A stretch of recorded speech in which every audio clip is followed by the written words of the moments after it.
अर्जुनने आपल्या बाबांचे पाकीट हातात घेतले. 70 वर्षांचे आयुष्य जगून गेलेले ते बाबा आता नव्हते. तो 32 वर्षांचा झाला होता. पण या क्षणी तो एक गोंधळलेला मुलगा वाटत होता. पाकिटात सामान्य गोष्टी होत्या. काही नोटा, ओळखपत्र आणि एक जुना फिकट झालेला फोटो. फोटो काढताच त्याचा श्वास अडकला. एक स्त्री होती. सुंदर, कोमल चेहरा. तिच्या हातात एक छोटे बाळ होते. त्या स्त्रीचा चेहरा त्याला परिचित वाटला. हळूहळू त्याच्या मनात आठवण उमटली. ही त्याची आई होती. तीच आई जी त्याच्या लहानपणात रहस्यमय पद्धतीने वारली होती. त्याने फोटो उलटून बघितला. मागे लिहिले होते, जर तू हे वाचत असशील तर तिला शोधून काढ. ती तुझी बहीण आहे. तुझे बाबा. अर्जुनचे हात थरथरत होते. बहीण? त्याला कधीच माहिती नव्हते की त्याची एक बहीण आहे. त्याच्या डोळ्यात अश्रू आले. इतकी वर्षे त्याने स्वतःला एकटा समजले होते. पण आता? त्या रात्री अर्जुन झोपू शकला नाही. तो त्याच्या बालपणीच्या आठवणींमध्ये रमला. आई. तिचा चेहरा आता धुसर झाला होता त्याच्या मनात.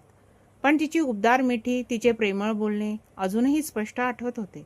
तो फक्त 8 वर्षांचा होता जेव्हा आई अचानक गेली.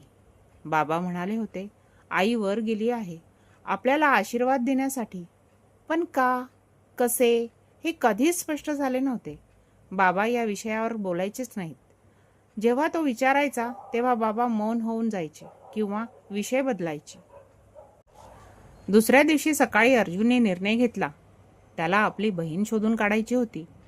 पण कुठून सुरुवात करावी? त्याच्याकडे फक्त एक जुना फोटो होता. तो आपल्या शेजारी काकांकडे गेला. ते बाबांचे जुने मित्र होते. कदाचित त्यांना काही माहिती असेल. काका, मला काही महत्त्वाचे विचारायचे आहे, अर्जुनने फोटो दाखवत म्हटले. काकांचा चेहरा पाहून तो चकित झाला. त्यांचे डोळे भरून आले. चेहरा फिकट झाला. अरे देवा, हा फोटो तुला कुठे मिळाला? त्यांनी थरथरत्या आवाजात विचारले. बाबांच्या पाकिटात. काका, मला सत्य सांगा, ही माझी आई आहे ना? आणि हे बाळ कोण आहे? काका एक दीर्घ श्वास घेऊन म्हणाले, अर्जुना, हे सर्व खूप जुने दुःख आहे. तुझ्या बाबांनी मला सांगितले होते की तुला कधीच पत्ता चालता कामा नये. पण आता बाबा नाहीत. मी जाणून घेऊ इच्छितो. कृपया सांगा. काकांनी डोळे पुसले. हे बाळ तुझी बहीण होती. तिचे नाव आरती होते. तू 2 वर्षाचा होता तेव्हा ती जन्माला आली होती. पण त्यांचा आवाज खंडित झाला. काय झाले? अर्जुनचे हृदय वेगाने धडधडत होते. तिचे कोणीतरी अपहरण केले. तुझी आई आणि बाबा पोलिसांकडे गेले. सगळीकडे शोध घेतला, पण काहीही सापडले नाही. तुझी आई, ती या दुःखाने तुटून पडली. दिवस रात्र रडत राहायची. जेवणे सोडले, बोलणे बंद केले. घरी परतून अर्जुन जमिनीवर बसला. त्याच्या डोळ्यासमोर सर्व काही धुसर होत होते. आणि त्याची बहीण, ती कुठे असेल? जिवंत असेल का? आता ती 30 वर्षांची असेल. कदाचित तिचे लग्न झाले असेल. मुले असतील. कदाचित तिला माहितीच नसेल की तिचा एक भाऊ आहे. त्याच्या मनात आशा आणि निराशा दोन्ही एकसाथ येत होती. एकीकडे त्याला वाटत होते की इतक्या वर्षानंतर तिला शोधणे अशक्य आहे. दुसरीकडे बाबांनी हा फोटो का ठेवला होता? कदाचित त्यांनाही आशा होती की एक दिवस अर्जुन तिला शोधेल. अर्जुनने पोलीस स्टेशनला भेट दिली. 30 वर्षे जुनी केस असली तरीही त्यांनी नोंदी तपासण्याचे मान्य केले. एक जुना पोलीस इन्स्पेक्टर म्हणाला, त्या काळात अशा अनेक घटना घडल्या होत्या. काही मुले बेकायदेशीर दत्तक देण्यासाठी चोरली जायची, पण बहुतेक गुन्हेगार पकडले जायचे नाहीत. पण तो हार मानायला तयार नव्हता. त्याने स्थानिक वर्तमानपत्रांच्या जुन्या प्रती मागवल्या. कित्येक दिवसांपर्यंत तो त्या काळातील बातम्या वाचत राहिला.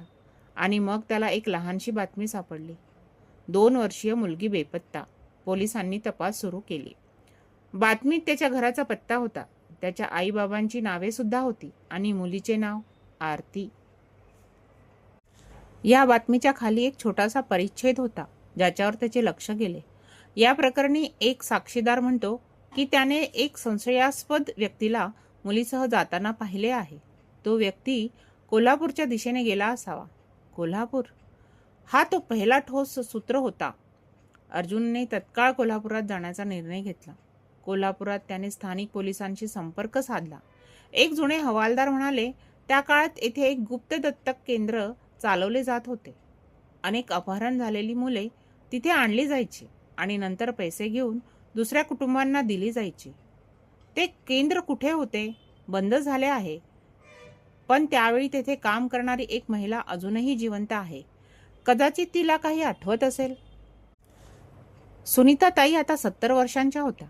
त्यांच्या डोळ्यात अजूनही तेज होते, पण चेहऱ्यावर अपराधीपणाचे सावट होते.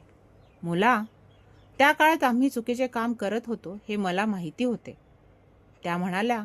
पण गरिबीमुळे आम्हालाही मजबुरी होती. अर्जुनने फोटो दाखवला. ही मुलगी तुम्हाला आठवते का? सुनीता ताईंनी फोटो बारकाईने पाहिला. अचानक त्यांचे डोळे विस्फारले. अरे हो, ही तर आरती. खूप सुंदर मुलगी होती. रडत नसायची, शांत होती. आम्हाला वाटायचे की ही मुलगी खूप समजूतदार आहे. अर्जुनचे हृदय वेगाने धडधडू लागले. तिला कुठे नेले? एका कुटुंबाने तिला दत्तक घेतले होते. पुण्यातील एक श्रीमंत कुटुंब. त्यांची मुले नव्हती, त्यामुळे त्यांनी तिला आपली मुलगी म्हणून वाढवले. त्यांचे नाव देशपांडे. राजेश आणि सुमित्रा देशपांडे. पुण्यात त्यांचा मोठा धंदा होता. अर्जुन त्याच दिवशी पुण्यासाठी निघाला. त्याच्या मनात हजारो विचार होते. आरती आता कशी दिसते? तिला कळेल का की ती दत्तक आहे? तिला त्याच्या अस्तित्वाची माहिती आहे का? पुण्यात पोहोचून त्याने देशपांडे कुटुंबाचा शोध घेतला. त्याला कळले की राजेश देशपांडे 5 वर्षांपूर्वी वारले होते, पण सुमित्रा देशपांडे अजूनही जिवंत होत्या. त्यांचा मोठा बंगला कोरेगावमध्ये होता. अर्जुन त्या बंगल्यासमोर उभा राहिला. त्याचे हात घामाने भिजले होते. हे करावे की नाही? कदाचित त्यामुळे एका आनंदी कुटुंबाचे नुकसान होईल. पण नंतर त्याला बाबांचे शब्द आठवले, तिला शोधून काढ. सुमित्रा देशपांडे 60 वर्षांच्या आसपासच्या होत्या. त्यांचा चेहरा दयाळू होता. पण अर्जुनने आपली ओळख सांगितली तेव्हा त्यांचा चेहऱ्याचा रंग उडाला. तुम्ही आरतीचे भाऊ. मी तिचा भाऊ आहे. सुमित्राताई खुर्चीत कोसळल्या. आम्हाला माहीत होते की एक दिवस हा क्षण येईल. आम्ही आरतीला सर्व सत्य सांगितले आहे. तिला माहिती आहे की आम्ही तिचे जन्मदाते आई बाबा नाही. ती कुठे आहे? तिचे लग्न झाले आहे. आता तिचे नाव आरती शर्मा आहे. ती मुंबईत राहते. तिचे 2 मुले आहेत. सुमित्राताईंनी अर्जुनला आरतीचा नवीन फोटो दाखवला. त्या फोटोमध्ये एक सुंदर स्त्री होती, तिच्या 2 छोट्या मुलांसह. अर्जुनने त्या चेहऱ्यात आपली आईची छाया पाहिली. माफ करा, पण ती तुमच्या कुटुंबाची अजून पण नाही आहे. सुमित्राताई म्हणाल्या. आम्ही तिला खूप प्रेम केले आहे. ती आमची मुलगी आहे. पण तिला तिच्या जन्मदात्या कुटुंबाबद्दल जाणून घ्यायचे होते. आम्ही तिला सांगितले की त्या कुटुंबाचे काय झाले हे आम्हाला माहिती नाही. सुमित्राताईंनी आरतीला फोन केला. आरती, तुझ्यासाठी एक पाहुणा आला आहे. तुझा भाऊ. फोनवरून शांतता. नंतर एक दीर्घ श्वास. माझा भाऊ? खरंच?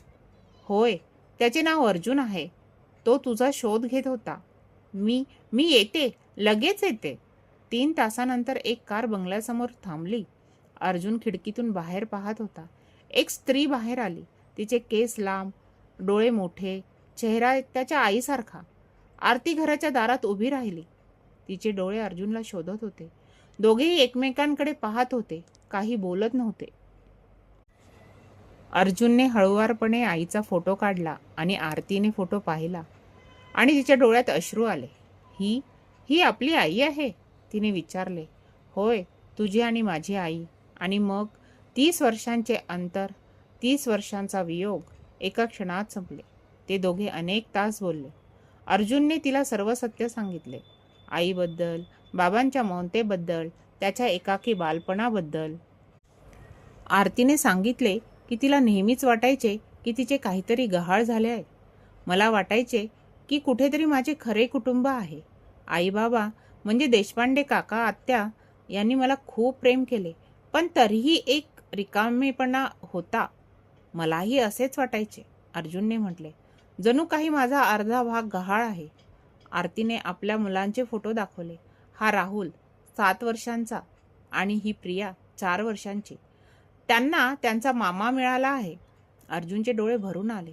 तो आता केवळ भाऊ नव्हता, तर मामाही होता. कुटुंब म्हणजे फक्त आपण ज्या रक्ताचे नाते सामायिक करतो ते नाही, तर आपण उलगडलेली गुपिते, आपण बरे केलेले दुःख आणि आपण ज्या प्रेमाचा आदर करतो ते, जरी खूप उशीर झाला तरी. अशाच आणखी भरपूर रिअल लाईफ स्टोरीज ऐकण्यासाठी लाईक करा, सबस्क्राईब करा, शेअर करा आमच्या स्क्रिप्टॉनिक चॅनलला. पुन्हा भेटू एका नवीन कहाणीसोबत. तोपर्यंत बाय.